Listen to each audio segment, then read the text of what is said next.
ముందుగా ఆచమనం ఎందుకు చేయాలి అనే ప్రశ్నకి సమాధానంగా మనకి ఇక్కడ చెప్తున్నారో తెలుసుకుందాం. ఎసోఫేగస్ అనేది మన గొంతుని పొట్టకు కలిపేటువంటి ఒక ట్యూబ్. ఇది కండరాలతో నిర్మితమై ఉంటుంది. ఎప్పుడూ అది మూసుకునే ఉంటుంది. ఆహారం లోపలికి తీసుకునేటప్పుడు మాత్రం తెరుచుకుని మళ్ళీ వెంటనే మూసుకుపోవాలి. అలా మూసుకుని జీర్ణాశయంలో ఉన్న యాసిడ్ అంటే ఆహారాలను బయటికి రాకుండా ఆపి రక్షిస్తూ ఉంటుంది. యాసిడ్ బయటికి లీక్ అయి వస్తే దాన్నే మనం గ్యాస్ అంటాం, ఎసిడిటీ అంటారు. భోజనం చేసే ముందు ఈ ఎసోఫెగస్ సాఫీగా తెరుచుకోవడానికి బ్రాహ్మణులు 3 సార్లు ఆచమనం చేస్తారు. ఆచమనం అనే పద్ధతిని అందరూ కూడా పాటించాలి. పరిశీలిస్తే ఈ ఆచమనం అనే ప్రక్రియ ఒక శాస్త్రీయ దృష్టితో అలవరుచుకున్నటువంటి ఆరోగ్యకరమైన విధానం అని తెలుస్తుంది.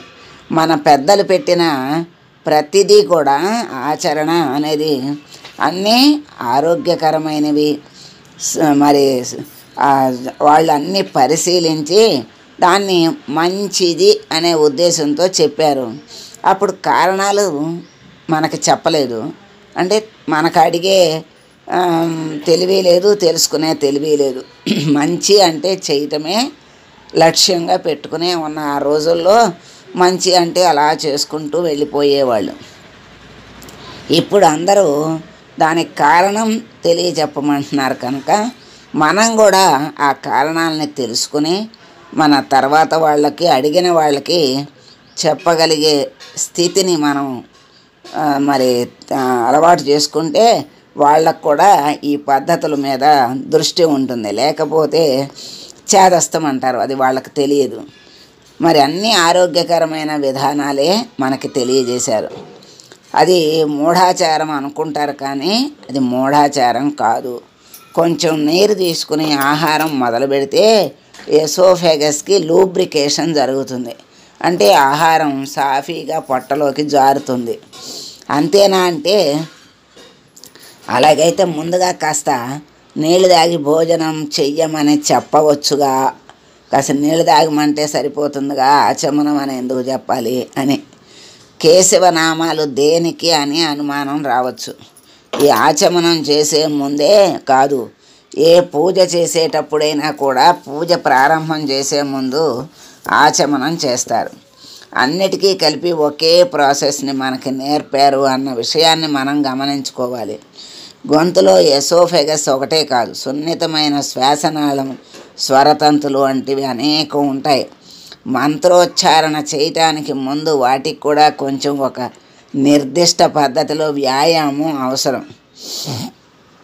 దానికి భగవన్నామాలతో మొదలు పెట్టమన్నారు. అది ఏ నామం పడితే అది చెప్పలేదు. కేశవ, నారాయణ, మాధవ అని మాత్రమే అనమన్నారు.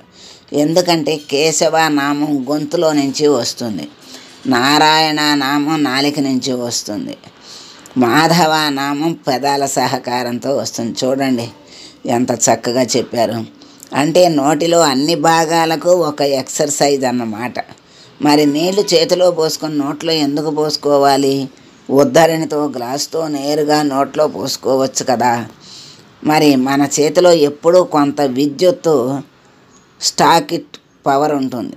ఆ చేతిలో నీరు పోసుకొని మింగితే దాంతో చేతిలో ఉన్న విద్యుత్తు నోట్లోకి పొట్టలోకి ప్రవహించి అన్నిటినీ ఉత్తేజపరుస్తుంది, సమతుల్యం చేస్తుంది.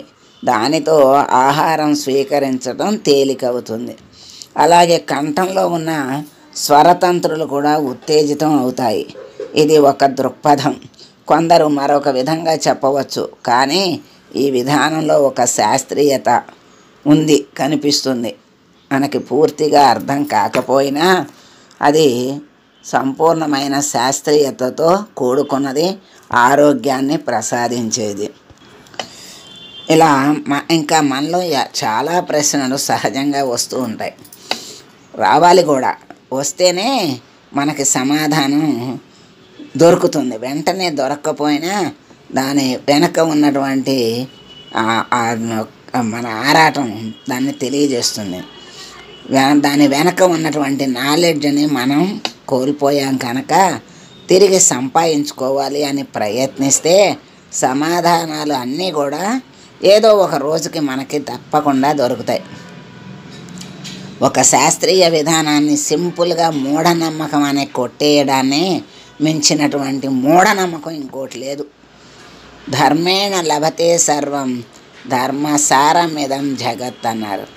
ఆధునిక పోకడలు ఎక్కువై మన పెద్దలు ఏర్పరిచిన సనాతన సంప్రదాయంలోని అంశాలను అజ్ఞానంతో మూఢనమ్మకాలుగా భావించకుండా ఆ సాంప్రదాయంలోని విజ్ఞానాన్ని గ్రహించి మసలుకుంటే మానవ జీవితం సుఖమయంగా సాగుతుంది.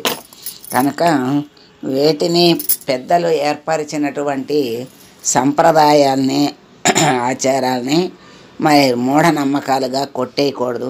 మూఢనమ్మకాలుగా కొట్టేయటమే మూఢనమ్మకం అని మనకి తెలియజేస్తున్నారు. మనకి తెలియదు, దానికి కారణం తెలుసుకోవాలి అనుకుంటే తప్పకుండా దానికి కారణం తెలుస్తుంది.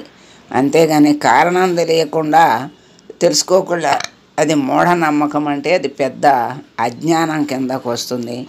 అదే మూఢత్వం కిందకు వస్తుంది. కనుక ప్రతి ఆచారము వెనక ఉన్నటువంటి శాస్త్రీయతను తెలుసుకోవాలి, ఆచరిస్తూ ఉండాలి. తెలుసుకోవాలనే ఉత్సాహం ఉండి తెలుసుకోవాలే తప్ప దాన్ని తీసి అవతల పడేయకూడదు అని మనకి చక్కగా మన సనాతన ధర్మం మనకి చెప్తోంది. జయ హో సనాతనం. సర్వే జనా సుఖినో భవంతు.